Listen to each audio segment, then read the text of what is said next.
Okay, last round, second round table. Colleagues, it's good to have you back, and I think you've heard the interesting, inspiring, sometimes frustrating contribution of some of the panelists, and the last panel, I think we will be able to give you a bit of more of time to put your questions to the panelists and to exchange.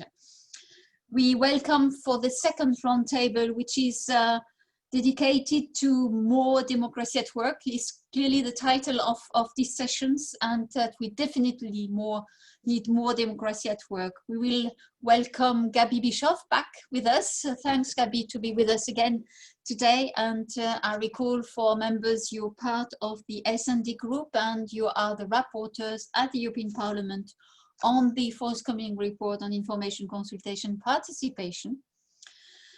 We will also welcome Dragos Pislaru. You are also a member of the European Parliament from the Renew group, and you are also coordinating the work of the Renew Europe group in the Employment and Social Affairs Committee. Welcome to you. Enrico, Somaglia, you are Deputy of General Secretary of EFFAT, which is the European Federation of Food, Agriculture and Tourism. Nice to have you on board, Enrico, and unfortunately today we are not able to welcome Jan Willem Godrian from the European Federation of the Public Services. Unfortunately, the COVID-19 crisis has hijacked Jan Willem, and he had to go for a test today, so directly and got an appointment directly on the time of his intervention. So that will give us a bit more of time, and I think this is what is needed because some of the previous panelists have taken a lot of time to put their point on the table and discuss them. So I will go back to you, Gabi, today. And I'm sure you have followed the discussions, the input of the different participants, Commissioner Schmidt, as well as the next presidency, the Portuguese presidency, was clear to stick to a agreed agenda, being around the minimum wage, being around the European Pillar of Social Rights and the action plan of the European Commission, less about exactly democracy at the workplace. And I think this is one of the key messages we heard from them. We also heard, and something we knew already, but that's also of a concern to us, is that it seems that the Commission does not really see for the moment the responsibility lying with him or with the Commission when it comes to improving the situation, strengthening democracy at the workplace.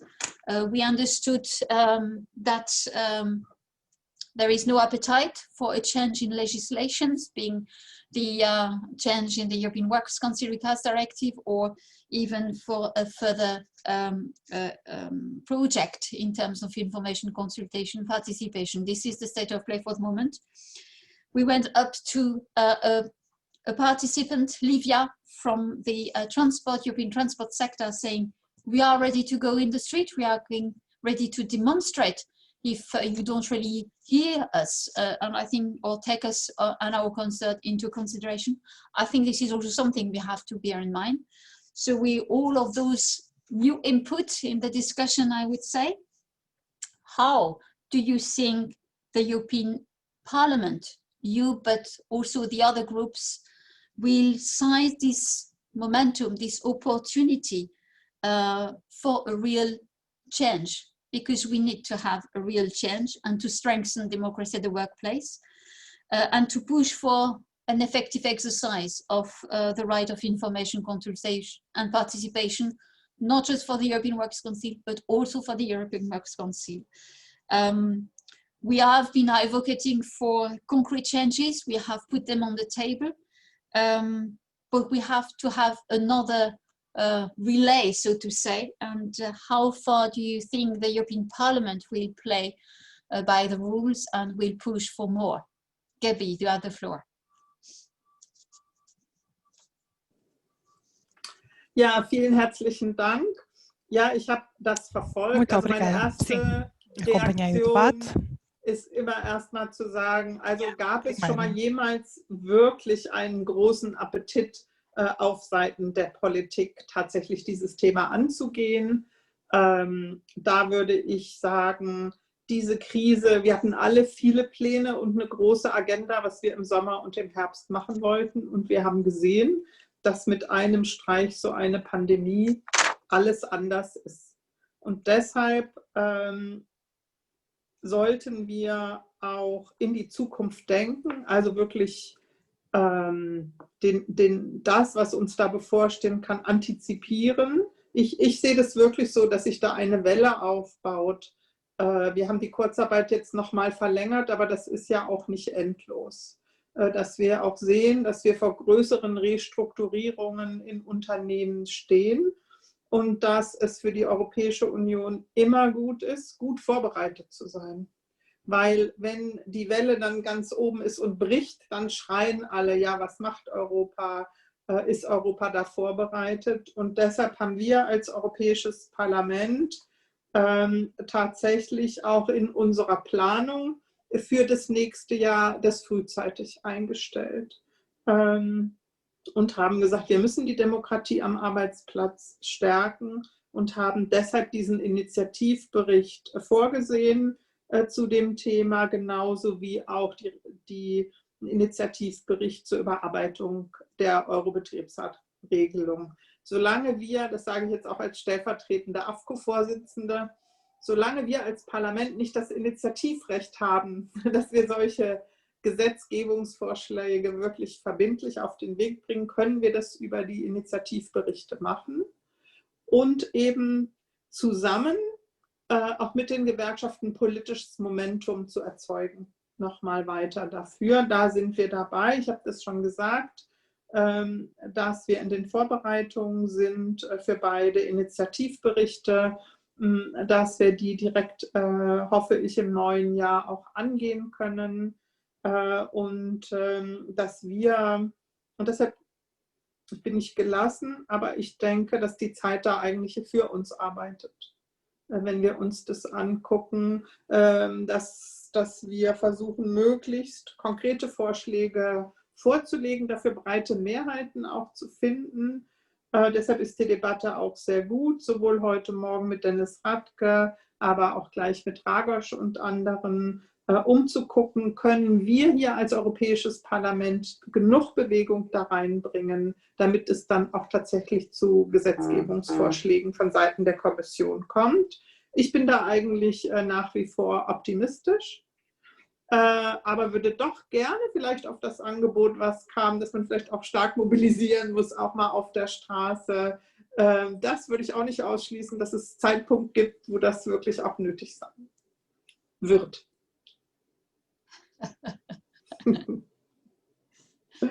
Good point indeed. Thank you, Gabi. I will move to Enrico. Enrico, you're with us today, and in the food, the agriculture, and tourism sectors, the crisis has also been very disastrous in terms of the impact. The hospitality sector, for example, is witnessing the gradual phasing down of the job retentions and schemes, and a large range of restructuring are taking place, and it means clearly redundancies.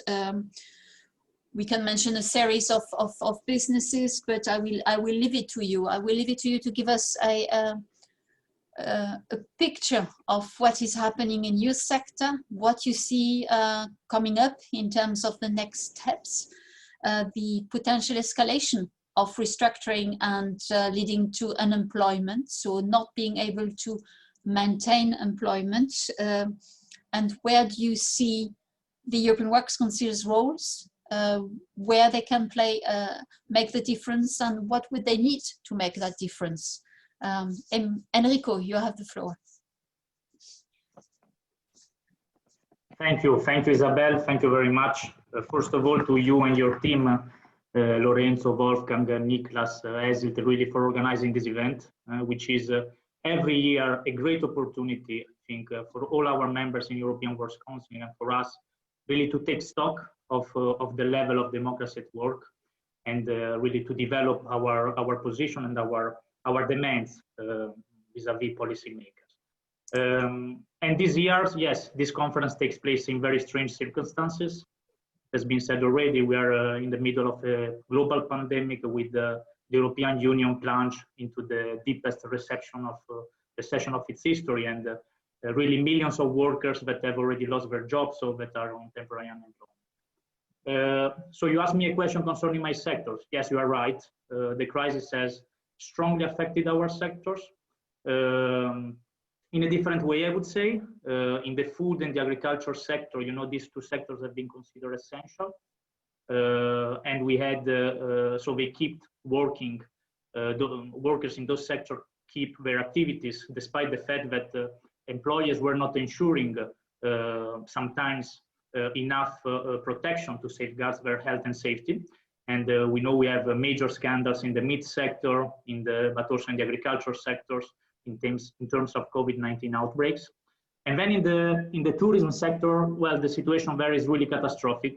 I don't have to tell you, is one of the sectors that has been strongest affected by the crisis. A lot of uncertainty also with respect to the future. And just to give you an idea, I was listening before to some previous speakers referring to the short-time arrangement schemes, state wage compensations. Well, you know, the tourism sector is one of the most precarious sectors of the economy, and many of the workers are seasonal workers, zero-hour contract workers, and many of them, they are not even included in these short-time arrangement schemes. So you can imagine the situation is really, really catastrophic. And I think it is important, absolutely important, that every time that there is an emergency, that first of all, we deal with the emergency, and the priority now is really compliance, enforcement of the existing rights. It is saving jobs, it is protecting workers' income and workers' health and safety.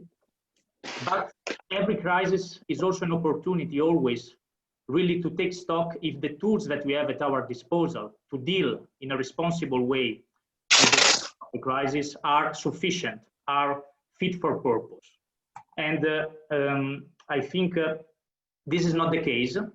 And that's why I think our demand for more democracy at work, from stronger information, consultation, participation rights, but also collective bargaining rights, it's also a demand for a new vision, for a new sustainable vision, both in corporate governance and industrial relations. The reason why this crisis so far has not been dealt in an effective way in terms of restructuring, because we listen from Luke and also from Livia before, restructuring are already taking place and there are already violations of workers' information and consultation rights. Well, the reason for that is because the rights and the current legal framework is not fit for purpose. So we need to deal with the emergency. We need to ensure compliance and enforcement. We need to mobilize. That's the most important thing, the best tool we always have, cross-border cooperation, cross-border trade union cooperation and solidarity across borders.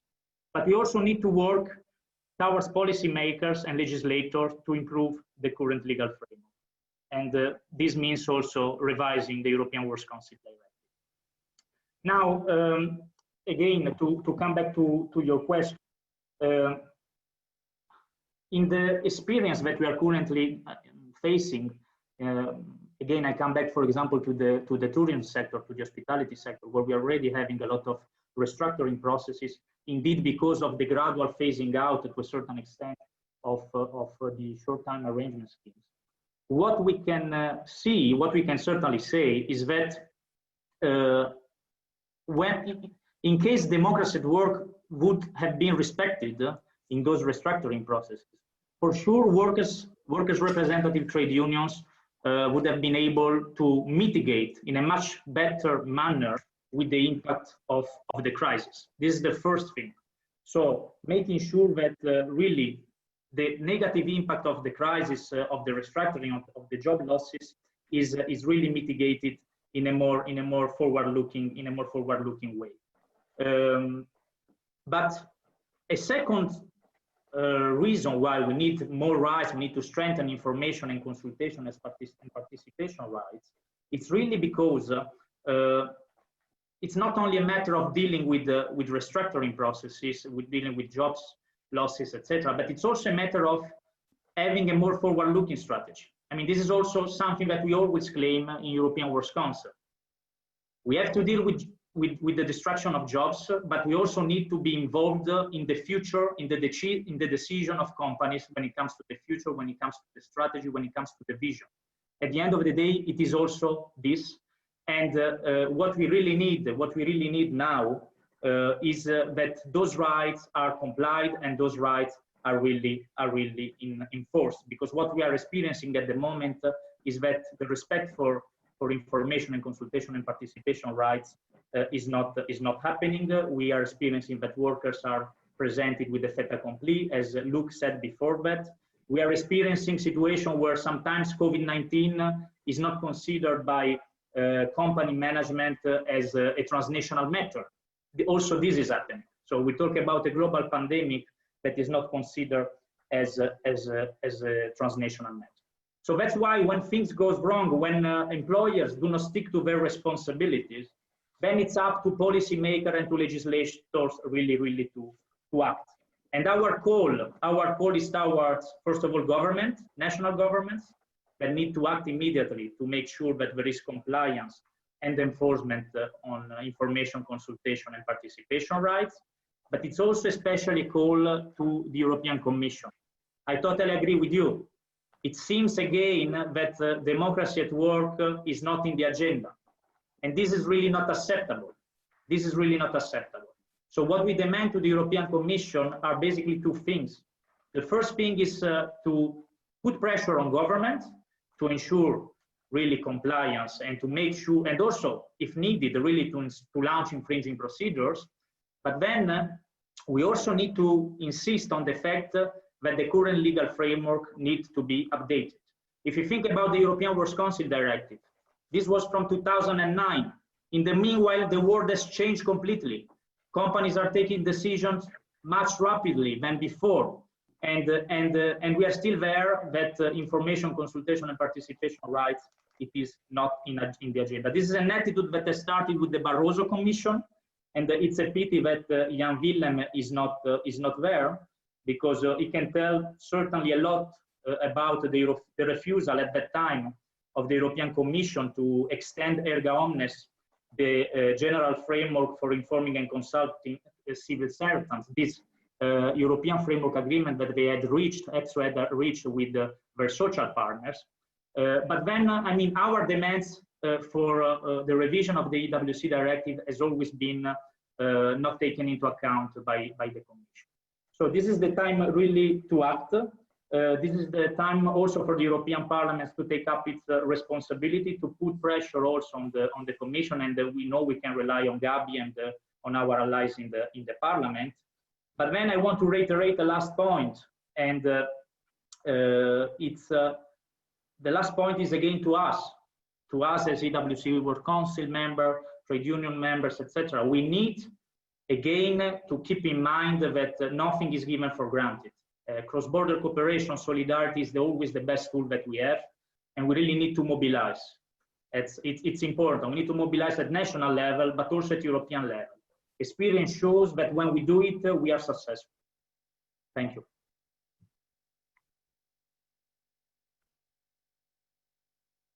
Thank you very much, Enrico. I think you make the point. We have to mobilize, and we understood. We try to figure out where lies the responsibilities and who would like to take on board the issue. We understand the European Parliament is in the discussions, and the two rapporteurs are much willing to look into the issue of more and better democracy at the workplace. And I think this is one message to you, Gabi, today. I think this is something that we have as a strong message to the European Parliament. We are with you, and we would like also to organize the change in a way that it serves all of us.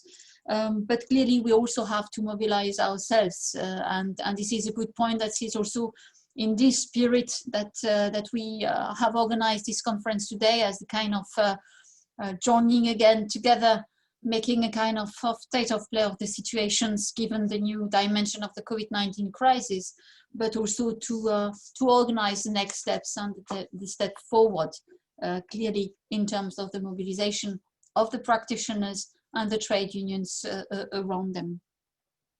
I think this is a question that we can also put to Gabi, because I think she also is well aware of the attempt back in time, 2003, of the European social partners in the framework of the European Social Dialogue to look into the issue of restructuring and to try to figure out what kind of processes could be potentially jointly discussed and jointly agreed upon.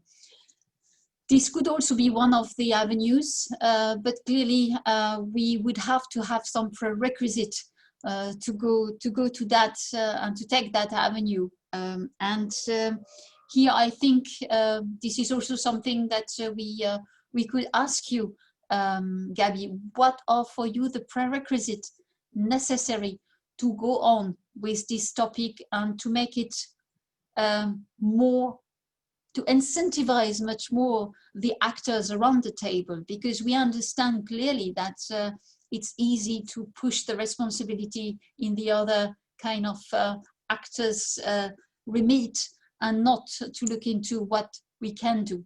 And I think the prerequisite for a trade union action or a social partners at the European level in action from the European Social Dialogue sphere could be an avenue, but with some prerequisites that we would have to fix, especially because we want to have something that at the end of the day makes the difference.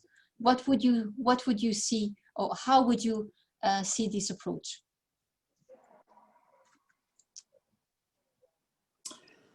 For many of us that are already a long time in the field of social policy on European level, indeed, I remembered this process on restructuring in the social dialogue. And I think this is something that, in my view, the trade unions should learn from. Don't go into an exercise where you already know that it's just a procedure to win time.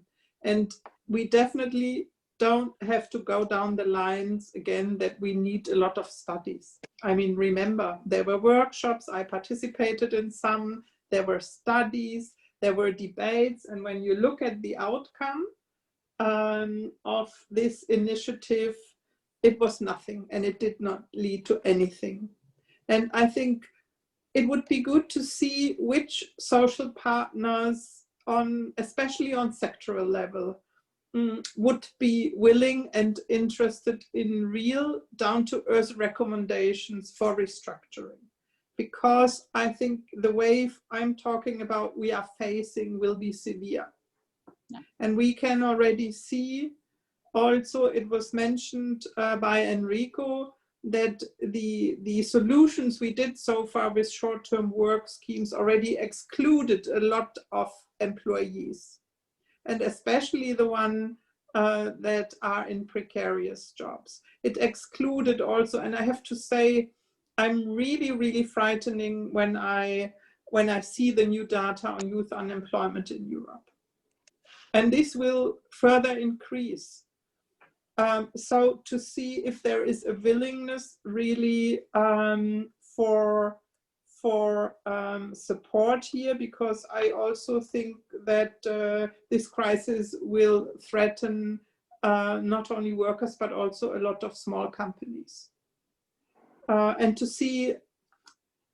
have a broad alliance for such an initiative would be good, and I'm sure that there are possibilities with some employer organizations or in social dialogue to engage here for this. This would be my key recommendation here, because, as I said, there was never a big appetite in Europe in the institutions on more democracy at work, but only by trade unions and workers, and therefore to build up a broad alliance here on this issue, and to see that the economy after COVID will not just go back to normal, will not be the same, that this kind of sustainable, resilient economy we need and we want to build needs a strong workers' participation.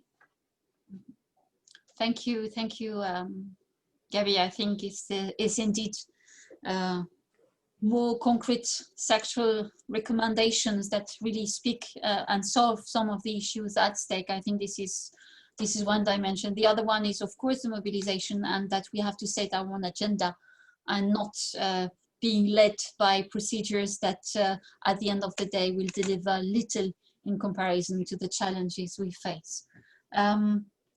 Dragos Pislaru, you are with us today. Welcome to this round of discussions. You've understood from the very beginning, we are discussing democracy at work. We think that democracy at work is a must. I think this is one of the red lines throughout the discussions of today, and will be also part of the discussion tomorrow. We have invited you. You are a member of the Renew Europe group, and we would like to ask you indeed, will Renew Europe engage in the discussions when it comes to strengthening democracy at work?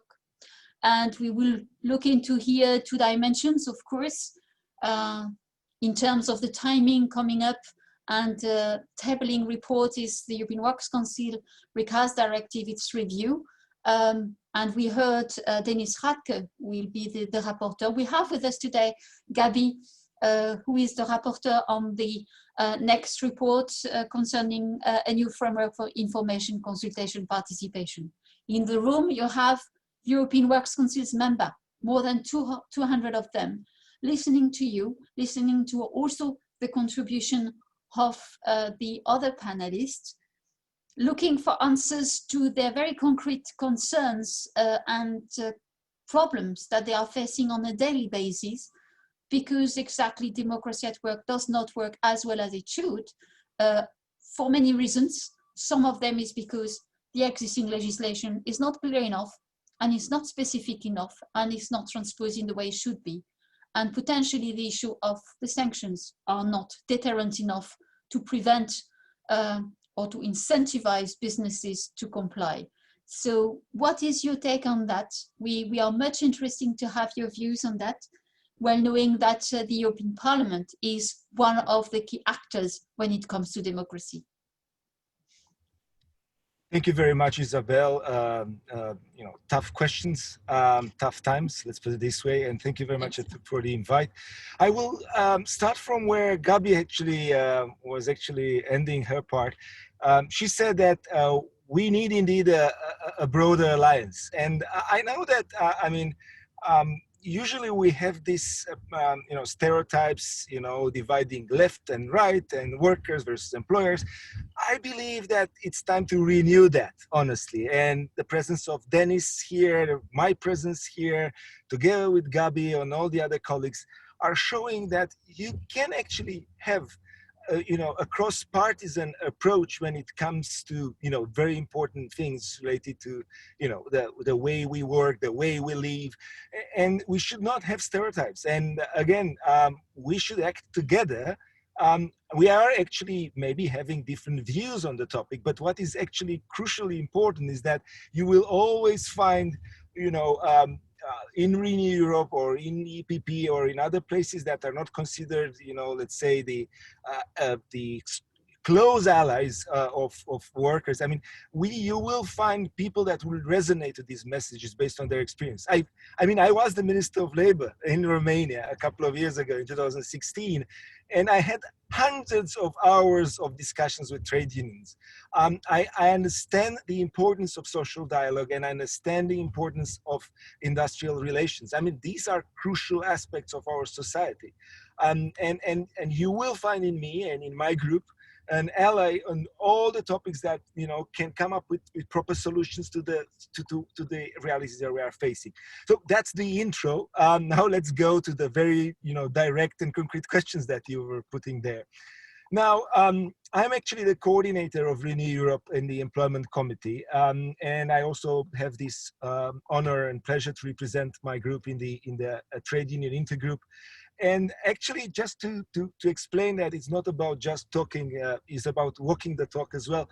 I actually had deliberate consultations with all the the partners, the unions that we have in Romania from the beginning of my mandate, and I've actually created a very clear connection in this particular thing. And they have been advocates for these issues related to collective bargaining and to work relations from the beginning. So I'm very aware of these particular topics from my constituency as well. I am actually a firm supporter of democratic workplace that takes into account and builds upon the interests and needs of workers and employees. And I actually believe that work councils, and particularly European work councils, are very good structures, and we we really need to understand that, because I'm really a person that starts from evidence-based policy. Now, evidence is clear there, and happy workers are beneficial for companies and their employers. So if we have the evidence there, why shouldn't we go there? And it's interesting enough that we do have a lot of evidence that it's not used properly, just because the rifts that presumably are dividing employers and employees, and I'm actually advocating for that these rifts actually be put apart. Now, having said that, I will just give you a very concrete example of how we can actually get resources for the work councils and to improve what they are having here. You know that part of the recovery plan, we have this facility which is called the Recovery and Resilience Facility, and this is a 672.5 billion euro budget that it's meant. And here we need to be quite keen in taking this opportunity on reforms and investments. So reforms and investments, and I'm the co-rapporteur, one of the 3 co-rapporteurs on this file. So and I was actually putting there 2 brand new pillars to invest in from the RRF. And I don't know if you are aware of that, because initially the RRF, the Recovery and Resilience Facility, was just about green and digital. And I, as a co-rapporteur, have actually put forward an approach with 6 pillars. So green, digital are the first 2, competitiveness, productivity the third, but then the 4th and the 5th are social cohesion and institutional resilience. And the last one is actually next generation, to focus on youth and labor opportunities for youth and skills and education and so on. And the last 3 pillars are actually an amazing opportunities to invest. I would say, because reforms are eligible and investment eligible as well, you can use the institutional resilience pillar to actually fund specifically social dialogue, to fund specifically the work councils, and to come up with capacity building exactly for that. And I will encourage you to talk to your colleagues by the 16th of September. We still have time for amendments, and I'm encouraging you to look at the version that came from the Parliament at the end of August. So that's, I would say, I hope it's actually really a good piece of news that I'm bringing you forward, that we have resources to invest in that, and we have a framework for further reforms that we can actually do together. About the directive, I'm open actually to try to update this directive. I resonate with Enrico that it's something that it's really old that we have right now, and we should update it. The only thing that I'm kindly asking you to consider is the fact that there are specificities and differences from country to country. And even if you look at the Eurofund study on industrial relations, you will find that there are at least 4 types of let's say, clusters of industrial relations from one part of Europe to the other. So there are the ones that are relying a lot on the way in which the social partners are actually discussing among themselves. And there are some others, including in Central and Eastern Europe, where we are actually relying a lot on the governments that are doing things with being lobbied by the employers and employees. So what I'm trying to say is that this reality of clusters and how we are organized means that we need to take into account these specificities, and it will be very useful to actually engage in consultations on this particular topic. I will be obviously detailing in questions, in answers for specific questions. So thank you very much for the opportunity, and I'm here to support this road ahead. Thank you. Dragos, many thanks for that input. I think it's very much appreciated. I just will come back to that now with one question before leaving the floor, before leaving the colleagues, putting questions to you and to Gabi and to Enrico. You have specified exactly the recovery package, and you know that the trade unions are welcome the recovery package, but we have also addressed that point before in the previous panel about the question of conditionality and access to European public funds and public money. Here we have a clear question in terms of who can access this money, and whether conditionality, when it comes to the respect of democracy at the workplace in a broad sense and the specificity of it when it comes to information, consultation, participation, is one dimension that should be taken on board according to you. I mean, there's one particular article where we don't have a consensus right now in between the MEP S&D and myself, because we are three co-rapporteurs representing actually the first three groups in the parliament. It's the issue of macroeconomic conditionality. And I mean, here the EPP is saying that we need it, the S&D is saying that we don't need it. And I'm actually covering the middle ground, because we don't know exactly what we mean by macroeconomic conditionality, given the fact that we have the general escape clause going on. So I would actually want to understand what are our plans with the general escape clause and what kind of macroeconomic conditionalities we're actually talking about. But anyway, this is indeed a delicate topic, and I don't have a clear answer right now. It will be a negotiation topic, and we are waiting to see the hundreds of amendments that have been also already announced. But I do believe that apart from that, we are going to see enough leeway, enough flexibility. I think that my colleague Eder Gardiazabal-Rubial has actually quite clearly been mandated by the S&D to actually put this forward, that flexibility is needed. Even in the context of European semester, I mean, it's very important to understand that we are not actually having a view on this particular package from an austerity perspective or things like that, like in the past. So what we are actually looking at is a facility that would be used, and the Parliament suggests the first 4 years, not 3 years as suggested by the Council, but the first 4 years as a stimulus, as an impulse, on one hand, to invest in pushing and pushing the agenda of Europe and looking forward, and the other thing again, reforms. And reforms, I know that it's usually attached to structural reforms, and we can get to the Bretton Woods and concepts and all, but in my menu, reforms means also the things that you can actually improve to existing things. So reforms for me means strengthening industrial relations, strengthening social dialogue and things like that. And I mean, let me give you one example. Romania has in the CSRs specifically to reinforce social dialogue. So, I mean, I am going to use this opportunity for Romania, for instance, to ask for the government to include in the plan for recovery and resilience, to invest in social dialogue, to invest in institutional capacity that we have there in industrial relations, and, allow better collective bargaining and so on. So that's actually something that we can certainly do. So I don't see that we have the kind of conditionalities that have really, upset the workers' organizations, the representatives in the past. I'm really hoping that the format that we've reached right now, it's much more balanced, and will actually be more compliant to the kind of pleas that you have been making all over these years when it comes to development programs and so on. And I'm really encouraging you again to look at what we are taking out there, putting out there.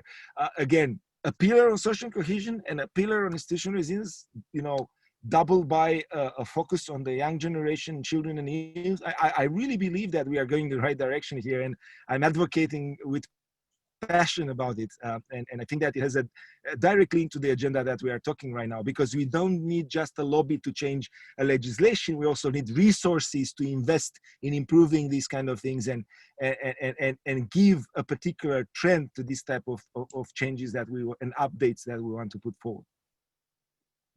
Thank you very much for these clarifications. I will now hand over. We are a bit ahead of time, but because we had not so much time for discussions at the previous panel, I will hand over to Lorenzo. Lorenzo will manage the chat and your questions like Niklas and Wolfgang did for the previous sessions. So now you have the floor, colleagues. Thank you very much. Thank you, Isabelle. So I would, without further ado, give the floor first to Christian and then to Federica for 2 questions. But then please also, colleagues, if you have any further questions or observations, don't hesitate to write in the chat. So if there is time, we can have also another round of questions. But the floor now to Christian for a question.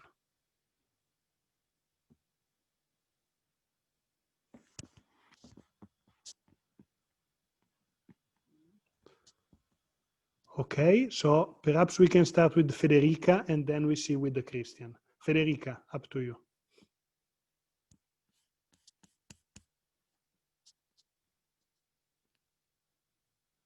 C'est Christian ou Christian? Sorry. Christian. Christian. It's you. Oui, c'est Christian. C'est pour ça que je ne comprenais pas. Oui, moi j'avais deux questions. Une première pour le secteur de l'horeca tourisme, puisque je suis coordinateur pour les FAT au niveau du comité européen du Club Méditerranée. Donc c'est un secteur où, comme a dit Enrico, il y a beaucoup les travailleurs précaires, les saisonniers en particulier, tous ceux qui étaient en CDD, mais aussi les auto-entrepreneurs, tout ça, ils se sont retrouvés sans emploi, sans indemnité, et avec les restructurations qui sont en train de se mettre en place, ils ont peu de chances de retrouver du travail. Alors, qu'est-ce qu'on peut faire? Voilà une vraie question. C'est une question que nous, on a au niveau du Club Méditerranée. Qu'est-ce qu'on peut faire pour ces travailleurs-là? Et une deuxième question, c'est au niveau des multinationales du tourisme, tels que TUI, Club Med, Accor et tous les autres, qui aujourd'hui entament des restructurations.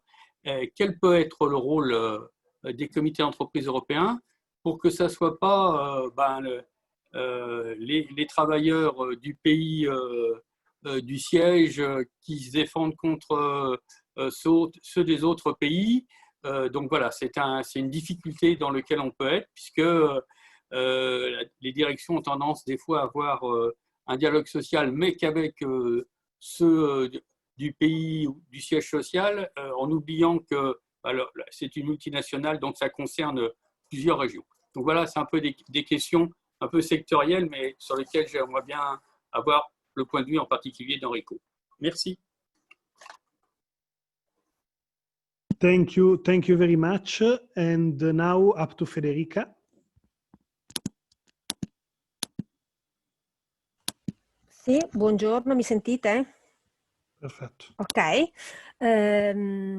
Credo che il messaggio che è arrivato dai vari interventi di questo pomeriggio e dalla conferenza che abbiamo avuto oggi è esattamente quello che la crisi Covid ci ha messo di fronte alla necessità di misure importanti ed urgenti da parte dell'Unione Europea per avere un'Europa sociale, cosa che fino ad ora non abbiamo avuto, ed è assolutamente importante agire subito, come ci hanno dimostrato e come ci hanno fatto capire gli interventi, soprattutto quelli legati all'automotive, ai trasporti e al turismo. Se perdiamo questa possibilità, il rischio non è di non avere più un'Europa sociale, ma di non avere più un'Unione Europea, e e questo sarà il grande rischio. Come i membri del Parlamento europeo pensano di affrontare questo tema e quali sono le attività e le cose che mettono come dire, in campo con urgenza e con estrema proattività nei confronti di questi lavoratori che stanno subendo la crisi in modo pesante. Grazie. Grazie mille Federica. Thank you very much. Isabella, I would give the floor back to our panelists, maybe starting with Enrico, which has spoken last, and then with Gabi and with the Pislaru. So Enrico, I don't know if you want to give a reply to those two questions, and then we can have another round.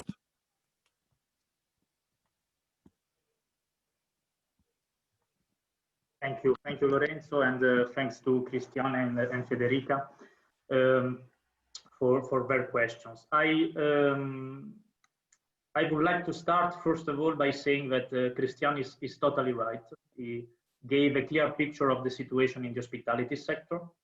It is, as I've said before, it is a sector where precarious work has always been the norm, where even jobs that once were considered quite secure are held into the pressure of outsourcing and casualization. And where really it is clear to EFFAT that we need to develop a new sustainable model. It's clear that this model cannot be based on the paradigms of the past. I mean, we need to develop a model for the tourism sector which is much more based on the quality of employment, on stability, and also a different quality of the conception of tourism in itself. Now, to do that, of course, we need some time. It's important that social partners are involved at every level, at European level.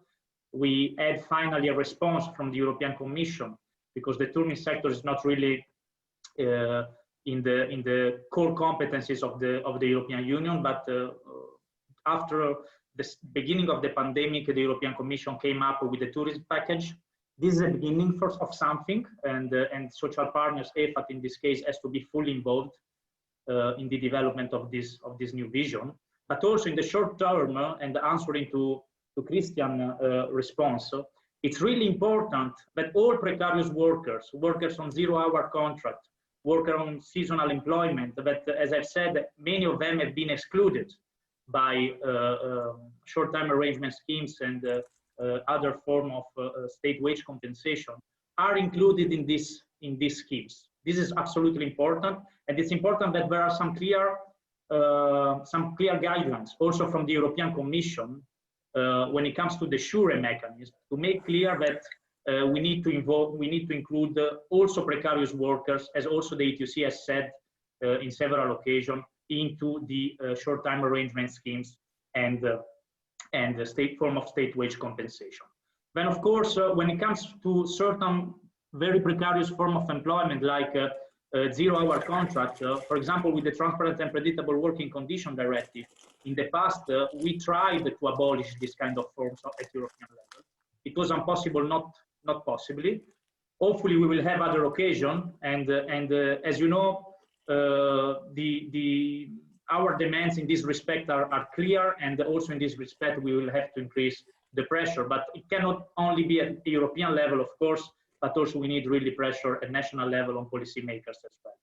I would like to reiterate just one concept, because it is the whole morning that, the whole afternoon that I'm listening to the reference to the recovery plan, Next Generation EU, etc. These have been unprecedented decisions, very positive ones. A huge amount of resources have been allocated, and now it has to be spent in an effective way. But when we talk about democracy at work, we talk about building Europe from below. We talk about making sure that workers' representatives receive meaningful and timely information and consultation on decisions that can potentially affect their interests. We need to make sure that they have the time to assess this information and to contribute to the decision and to the future and the strategic decision of their companies. So when we talk about these resources will not be allocated in a positive way if social partners are not involved. And this happens at European level. And Luke has been very clear on this. Trade unions need to be better involved at the national level and the local level as well. And then we need to make sure that really we give tools and powers and really the rights to workers' representatives also at company level, strengthening the democracy at work legal framework. Thank you. Thank you, Enrico. I would give the floor to Gabi.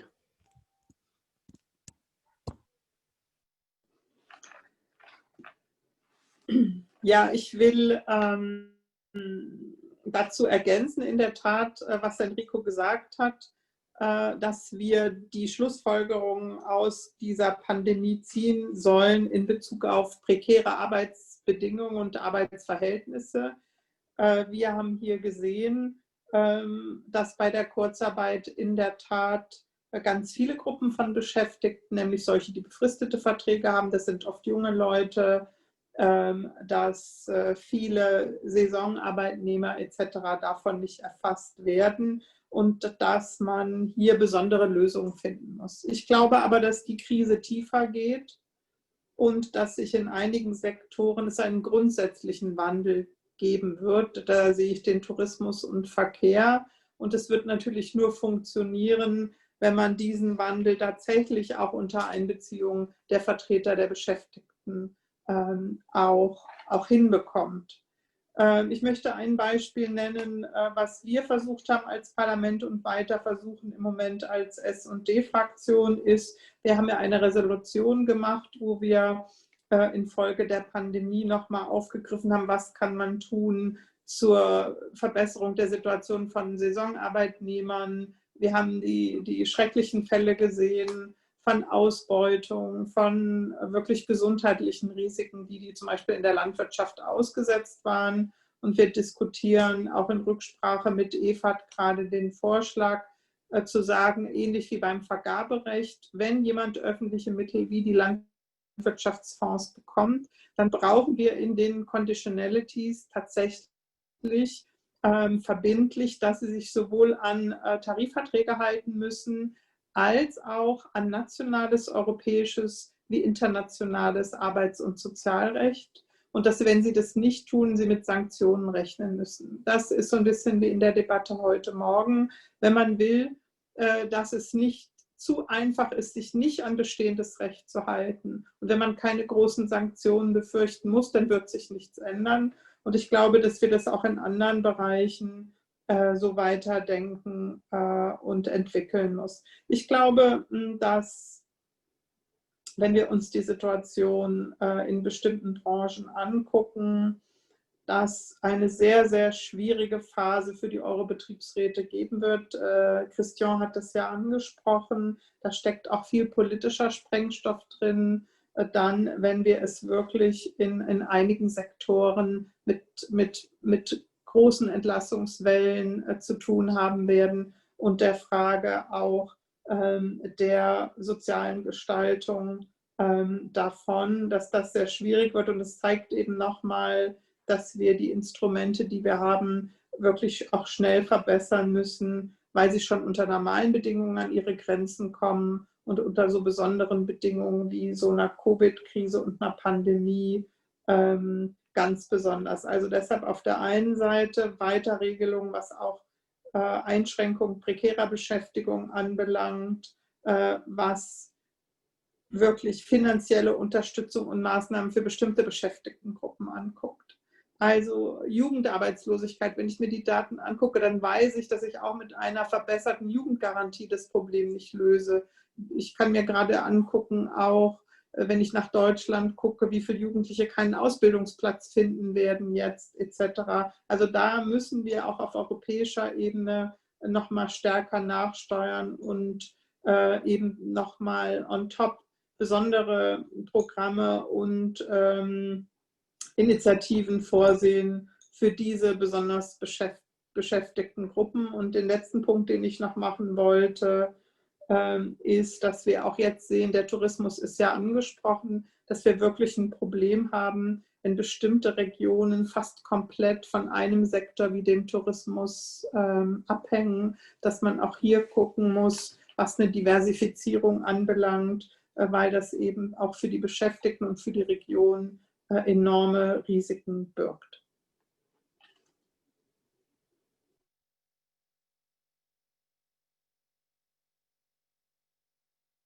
Thank you very much. Thank you very much, Gabi. I would give the floor to Dragos now. Yes. First of all, thank you very much for the interventions, for the questions. Let me just try to be very clear here, because I mean, we are entering into a debate with Enrico as well on that. So there are some structural problems that we have in terms of work relations and industrial relations in Europe. And the pandemics have just aggravated basically these structural problems. I mean, that's the reality right now.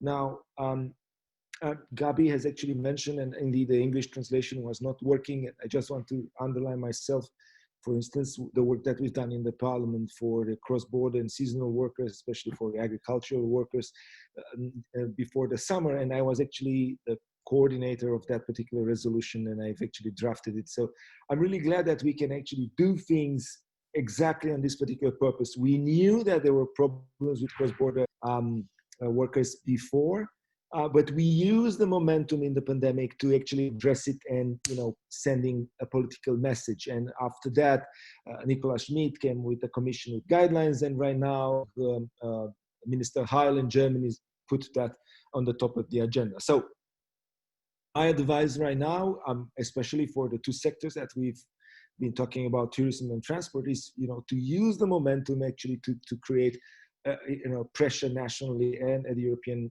level to improve the conditions in this sector. So the whole point is not saying that the fact that we have the pandemic, it's you know, making everything worse. The fact that we have the pandemic, it's actually a very good opportunity to make this crisis into something useful actually for the workers. And I am more optimistic probably than the general sentiment here. But I mean, let me just revert to, as an answer also to Enrico related to the recovery plan. Now, in the recovery plan, I've made specifically one particular amendment related to consultations. If you look at the draft of the Commission, there were no consultation whatsoever. If you look at the draft right now, consultations are mandatory. Now, you may say consultation, I mean, from country to country, consultation may mean different things. Some countries have a long tradition of consulting stakeholders and employer associations. Some other countries are just ticking the box, and that. But indeed, I mean, what we can do from the European Parliament is to put that there. Now, I've done, you know, these consultation sessions with member states, and there was this idea of transforming the text, even if we have right now consultation, to transform it into partnership, similar to, you know, the way in which we have the framework for the rest of the European funds. And this is a good idea, and let's see if we can actually put it there. The other thing related to tourism and transport, I don't know how aware you are, and if you are, then it's even better, that in the new industrial policy that Thierry Breton puts forward, two of the major ecosystems, I mean, there are 14 ecosystems that have actually named by Thierry Breton in have yet a version of the new industrial policy, but we know that tourism and transport are considered to be two of these ecosystems that will prioritize in the, you know, in the recovery process. So what we know that there will be money in the RRF that is going to be put there. We also know that two of the ecosystems are tourism and transport. And I just said that consultation is mandatory right now. If we are going to fight with the council and get the draft as we actually put it there. So what does it mean? It means that we should actually have a way in order to, you know, go there at our national authorities and work with them so that the recovery and resilience plans are actually focusing in those two sectors, not only in investing in multinationals that are in these fields, but actually being sure that we are building not only the recovery that is to, you know, have profits and so on, but also the resilience that is to get to, you know, the bottom of the problems that we have, you know, in complementing the democracy at work. That means decent workplace, sustainable one, decent salary, not in poverty despite working full time. And I mean, these are, you know, things that we can actually balance. So one thing is to do what you are already doing, and you are doing very well. That is to advocate, to lobby for changing the directive, to get, you know, this system that it's obsolete and you know, to get it updated. The other thing is to have this forward-looking thing and not to look at the recovery plan as something like things that are not necessarily the butter and bread of what you're doing. So I will certainly say that it's a big opportunity to work together and to ensure that if we are spending any cent, any euro on things that have been severely hit right now, we are not only going to look onto restoring the profits, but also to restore the resilience on long term and ensure better working conditions. So this is an opportunity that we have ahead, and I'm more than willing to work together with you on that. Thank you. Thank you very much. And I would give the floor back to Isabel. Thank you very much, colleagues, and thank you for your conclusions, Dragos and Gabi and Enrico. I think this is much appreciated. I think we're ending to the end of a very compact and inspiring day of discussions and a lot of input. Potentially not always the one we were expecting or the one we were willing to hear, but I think this is also a clear kind of messages we get, and but also to be prepared. And I think this is where we are at the crossroads of something which seems to be the end of the sanitary crisis. So we see the end of the tunnel, if I may say so, for most of us, or for most of us in the European Union. But we are, as Gabi said, we have to get ready for the next. And the next crisis might be much worse than what we expect. So the worst is still to come, so to say, when it comes to employment, when it comes to restructuring, when it comes to layoff of our colleagues, and where it comes to try to protect them and to shape redundancies in a way that they help the workers to stay on the labor market and to be able to find a job. It's about anticipations in a very short period of time. It's about mobilization. It's about being prepared. And I think this is exactly one of the issues of today, how to be prepared with the tool we have for the moment, but also to be able to mobilize for the tool we need next, the tool we have to improve for the next steps. Because clearly with what we have for the moment, not just enforcement is at stake, but clearly the existing rule are misleading, not clear enough, and this leads to circumvention and abuses. It's about adjustment. I think Dragos and Gabi made also this point quite clear. It's adjustment to certain categories that have been left out of the whole recovery package so far, or even the existing measures to support some of our colleagues and sectors during the pandemic. It's about the regions, and we understand that here we also have to adapt. It's about certain sectors that will be more affected than others, but it's also about, and this is possibly my final point, this is about finding the right consensus together and a strong, broad basis on which we can all work together for something which is for the better, and clearly for something where we would see a strengthening of the democracy at the workplace, and in very practical terms. This is also what we take from the discussions, to have very concrete recommendations, possibly by sectors. It's not going to be easy, and I think we understand that a lot of is put on the table, a lot of us to materialize, which is the next step, to materialize in a way that consultations, and that was one also of the dimensions they discussed today, consultation of the social partners, not just of everyone outside, but the consultation of the social partners and the European Works Council's member when it comes to exactly your remit and your field of competencies has to be one of the main dimensions. So the governance dimension of all those means and put on the table the different plans and the different recovery plans that will be broken down at the national level. So I think here, as we've started to say, we are part of the solution. We are shaping these solutions indeed already on the daily basis with the European Works Council's member fighting in certain cases, and we have heard those cases with the representative of our sectors. But indeed, I think we need to have a change, and we need to trigger that change. And this is also a clear message we got today, whereby we see some of the respective responsibilities outside our remit. We will have to build this momentum, and then we will have to take it on board and concretely, so that we will be the organizers of those changes, and we will set the agenda if the one who have some responsibility out there do not take them seriously. So I think this is something that I take on board of this day. There is a lot more than just that. This is my conclusion.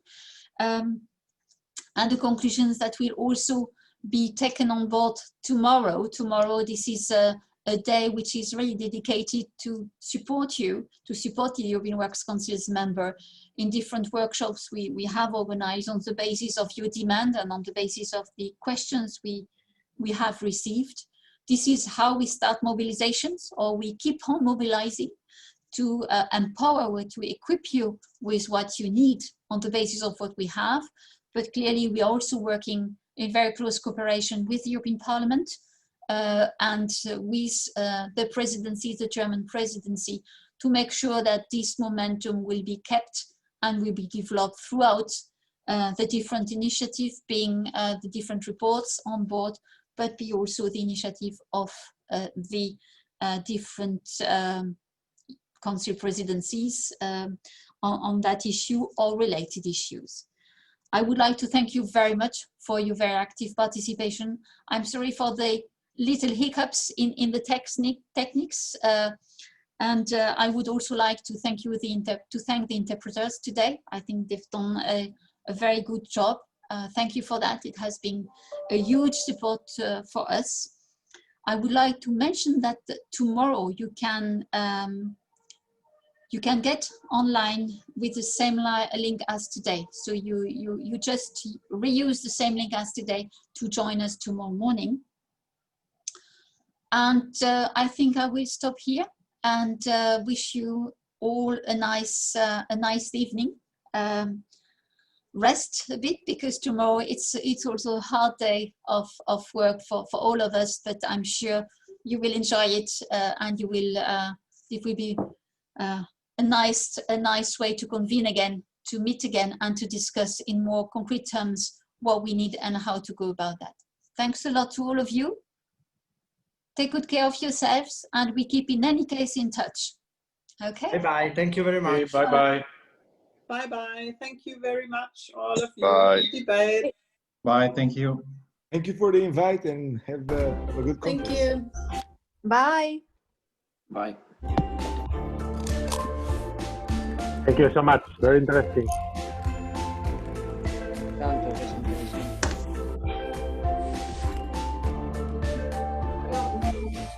Thank you very much.